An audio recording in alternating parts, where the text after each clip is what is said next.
Update naman tayo sa General Santos City kasunod ng magnitude 7.5 na lindol sa Davao Oriental. At may ulat on the spot si Efren Mamak ng GMA Regional TV. Efren?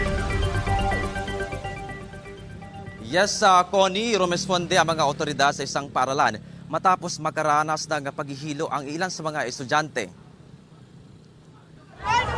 Nakalikas sa isang ligtas na open ground sa isang kalsada ang mga estudyante.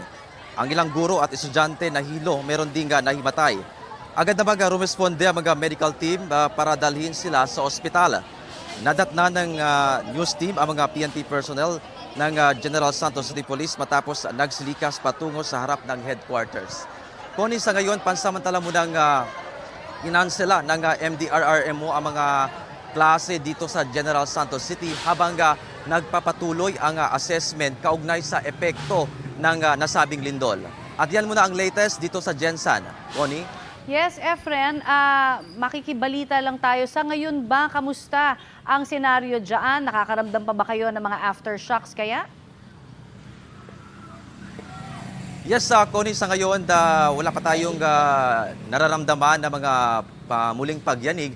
Pero base sa ating observation ngayon, yung mga mag-aaral parang normal na, balik normal na ang status ngayon dito sa mga ilang lugar dito sa General Santos City. Yes, what about yung mga ospital, Efren? Kamusta? Napupuno ba dahil sa mga, sabi nga, di ba maraming mga nahilong bata? May mga sugatan ba ng dahil din sa lindol na dinala doon, Efren? Yes, Connie, sa pagroronda namin kanina, may mga nakita kaming mga pasyente ang nasa labas ng ospital. At bukod dyan, nagronda din kami sa ilang pang mga establishmento dito sa Gensan tulad ng mga mall.